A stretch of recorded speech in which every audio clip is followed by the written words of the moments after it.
So for someone who's watching this who doesn't know what Hasidus is, how would you explain that? And what would you explain that really like lit a flame in your heart that Gosh, really attracted you? it's like the secrets of the world. I don't know how else to explain it. Right, yeah. It's, What if Torah is the basis of the world, and then you've got this blueprint where they say everything that exists is in Torah somewhere. Then you've got Chassidus that comes and just lights it up, that brings all of this extra,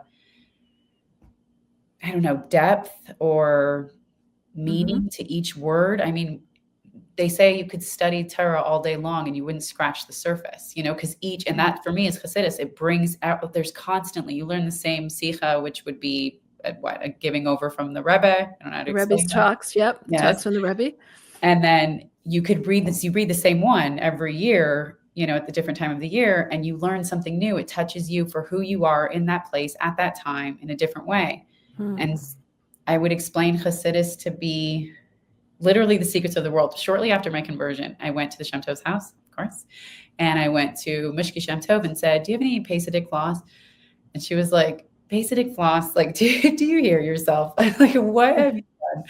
And I'm never good at comebacks in the moment. I just kind of laughed, got the floss, and moved on. But later I thought, if one could go back in time, like, would you? And you had been given the secrets of the world. You had been told the purpose of everything, the way to control yourself, the way to identify your behaviors, the way to see all of the people of the world in this light, in this way, and to recognize the godliness in all of them. Would you not have made the same choice I made? Like, would you not have needed it the same way I did? I don't know. Wow, that's incredible. So is it really incredible how you explain it and how passionate you felt about it? So you just saw this group of boys who were learning Hasidic teachings, and it awakened something in you. Did you start learning yourself? Like what happened? Yeah, immediately. I started learning with several of them. One is this guy Roni. One is my now husband.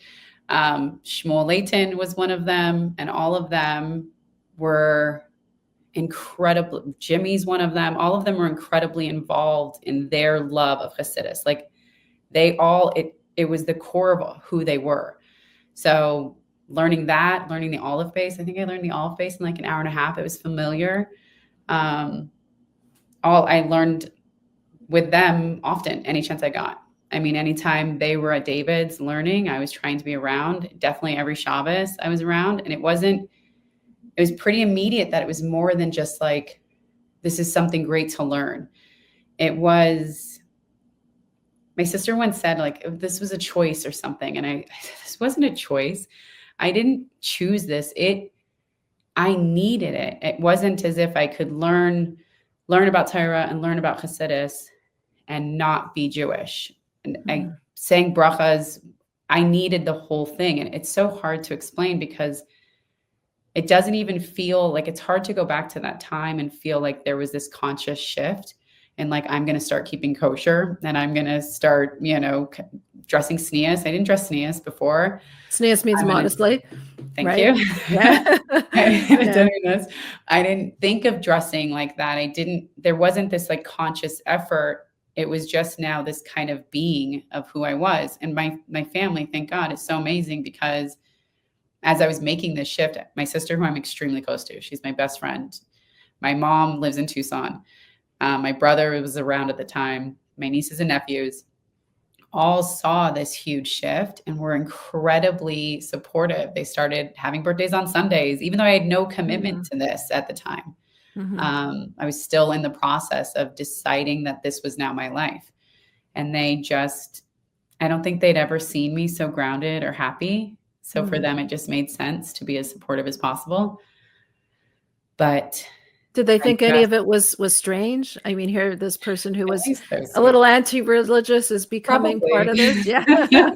They're really great. So I'm sure like the side conversations were different than anything that we had. Right.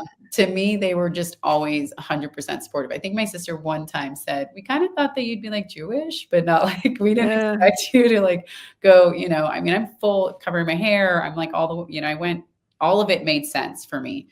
There was no wiggle room on which mitzvahs, which I don't know, what was you mitzvahs, good deeds that I would keep, or things that I wouldn't keep. So they were incredible. You say you're fully covering your hair. So is what you're wearing a wig? Yeah, it is. Wow, it looks incredible. I know. Thank you so much. I have this wonderful woman in Tucson who makes them for me.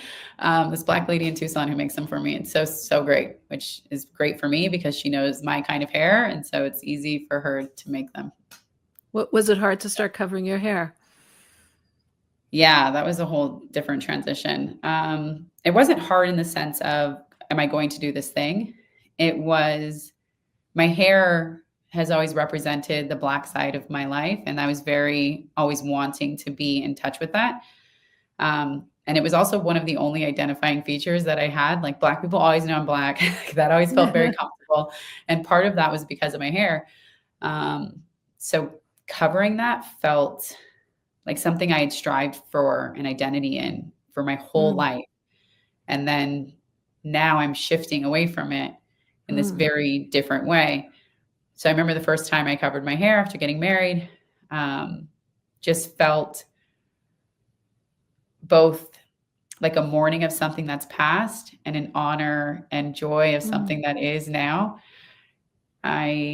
I feel honored to cover my hair. I believe in the Chassidus behind it. I still love to learn about that in the light of the things that we hold in our hair as women.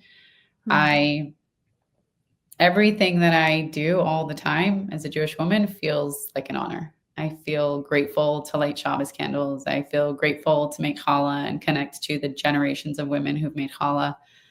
I feel grateful to dress tznius. I feel grateful to cover my hair. So any times that I feel like, an eye roll about something, it's pretty immediately shifted to the joy in it, which I'm thankful for. Wow.